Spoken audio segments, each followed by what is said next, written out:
കുറച്ചു ദിവസമായി ഒരു തരം ഭയം മലയാളി മനസ്സുകളെ ഗ്രന്ഥിച്ചിരിക്കുന്നു. സ്വന്തവും ബന്ധവും ഒന്നും നോക്കാതെ കൊന്നു കൊലവിളിക്കുന്ന പുതിയ തലമുറയുടെ വാർത്തയാണ് പേജിലും സ്ക്രീനിലും. ഇവരെ എങ്ങനെ നിയന്ത്രിക്കണമെന്ന് ആർക്കും അറിയില്ല. അമിത സ്വാതന്ത്ര്യമാണ് അവകാശമെന്ന് പറഞ്ഞ് പഠിപ്പിച്ചതിൻ്റെ അനന്തരഫലമാണിത്. നിയന്ത്രണങ്ങളാണ് ലോകത്തിൻ്റെ സന്തുലിതാവസ്ഥയെ നിലനിർത്തുന്നത്. ലോകത്ത് ദേശ രാഷ്ട്രങ്ങൾക്ക് മനുഷ്യർ അതിർത്തി വരച്ചതും നിയമങ്ങളുണ്ടാക്കിയതുമെല്ലാം ഈ നിയന്ത്രണത്തിൻ്റെ ഭാഗമായാണ്. ഇസ്ലാം മനുഷ്യർക്ക് നിയന്ത്രണങ്ങൾ ഏർപ്പെടുത്തിയതും ഈ സന്തുലിതാവസ്ഥ നിലനിർത്തിയതാണ്. നോമ്പ് കാലത്താണ് നമ്മൾ വിശക്കാൻ മനുഷ്യനെ നിയന്ത്രണങ്ങളുള്ള ശീലിപ്പിക്കുകയാണ്. ഈ സമയത്ത് ഇസ്ലാം കൃത്യമായി മതത്തെ പിന്തുടരുന്ന ഒരാൾക്ക് ലോകത്ത് മറ്റൊന്നും ലഹരിയായി അനുഭവപ്പെടുന്നില്ല.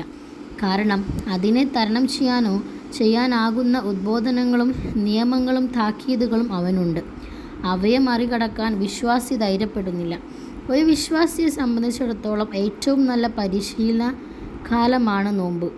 ബുദ്ധിയെയും ശരീരത്തിനെയും ബാധിക്കുന്ന എല്ലാ അനാവശ്യങ്ങളെയും വെടിയാൻ ഈ സമയത്ത് നാം തീവ്രയജ്ഞം നടത്തണം. നമ്മൾ ഈ ഒരു റമളാൻ മാസത്തിന് ഏറ്റവും അതിൻ്റെ ഒരു പ്രാധാന്യത്തോടു കൂടി തന്നെ നമ്മളതിനെ നേരിടണം.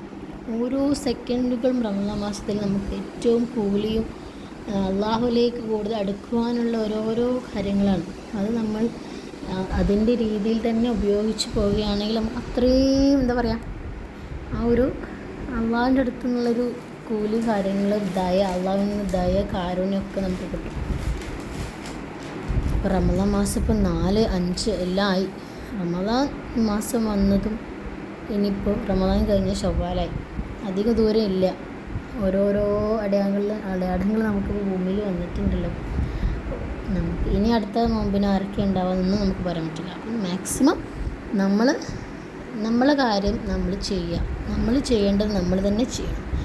നമുക്ക് ചെയ്യാതെ വേറെ ആരും നമുക്ക് ചെയ്തു തരില്ല. എല്ലാവരും മാക്സിമം നമ്മൾ റമളാൻ മാസത്തിലെ നോമ്പ് സമയങ്ങൾ ഉപയോഗപ്പെടുത്തുക.